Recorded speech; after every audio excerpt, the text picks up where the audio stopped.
Hello, my name's Steve Robichon. I'm going to be the narrator for at least several of these video lectures in this course. This course is Geography 385. The title of the course is GIS Primer. Some people pronounce it Primer, I pronounce it Primer. So what the heck is a primer? What is a primer? Well, I went out to Wikipedia, which I know is not the right thing to do, and I found the following definition out there. A primer is a first textbook for teaching of reading. And then it goes on to say that it's kind of been extended to mean maybe any book that presents the most basic elements of a subject. So you can see out at Wikipedia that they're kind of drawing an analogy between reading and the basic elements of any subject. So a lot of what the rest of this lecture is about is drawing an analogy between language and GIS so that you'll kind of be able to understand how GIS might fit into a more broad world.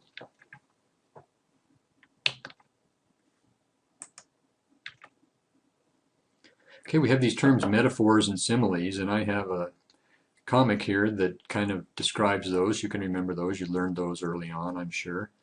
A metaphor is a comparison of two things, and a simile is a comparison of two things, but the way I learned it was a simile uses the words like or as. So I'm going to use a simile here to compare learning GIS to learning to speak a foreign language. So I'm going to say that learning GIS is like learning to speak a foreign language. So those of you out there who have learned to speak a foreign language, you'll probably understand what it's like to learn GIS, and you'll probably feel that it's kind of similar in many ways. How is it similar? Well, GIS terminology is kind of like vocabulary in a foreign language. So in order to learn a foreign language, you have to spend a lot of time learning the vocabulary. In this course, you'll spend a lot of time learning the terminology that's associated with geographic information science and systems. And then there are these concepts that apply to data that has a spatial component, and those would be GIS concepts, and those are kind of like grammar. So if we're going to be able to speak GIS, we need to be able to put this terminology that we've learned together in a way that makes sense in terms of a flow in a sentence at a higher level. So we can have these workflows then, and sometimes we call those geoprocessing workflows. And what they're like are like sentences or maybe even paragraphs, where you chain together concepts using the terminology into a larger whole that consists of sentences or paragraphs. There's something called the GIS analysis, and a GIS analysis is kind of like a story. So the story has a beginning, an ending, and a middle. An analysis has a beginning and an ending and a middle where you acquire the data, you process the data, you apply some type of concept to that data, and you get an output, which is answering a question or telling a story. And finally, a GIS visualization is kind of like the moral of the story. So rather than just giving you the story, I can give you the visualization that's the result of the analysis, and you'll be able to kind of understand what that geographic story is telling you in terms of a moral. So what does this course cover?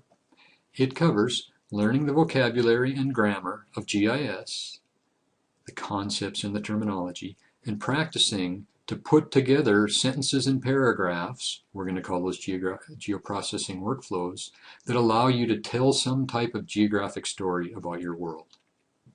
Okay? So here we have a little bit of an aside. If you were in class in person, I'd be asking you if you knew who this is. And those of you that are guessing might be able to guess that that's me. And that's a picture of me with my grandfather. We went on a fishing trip a way long time ago.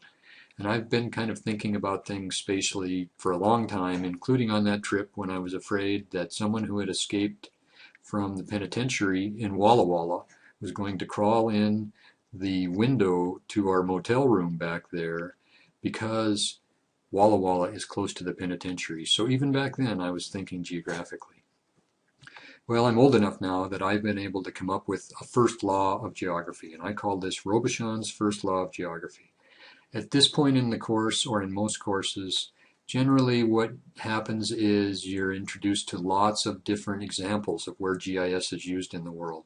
Well, I'm not going to do that in this course because I think you can do that on your own, on the internet, or talking to friends or others.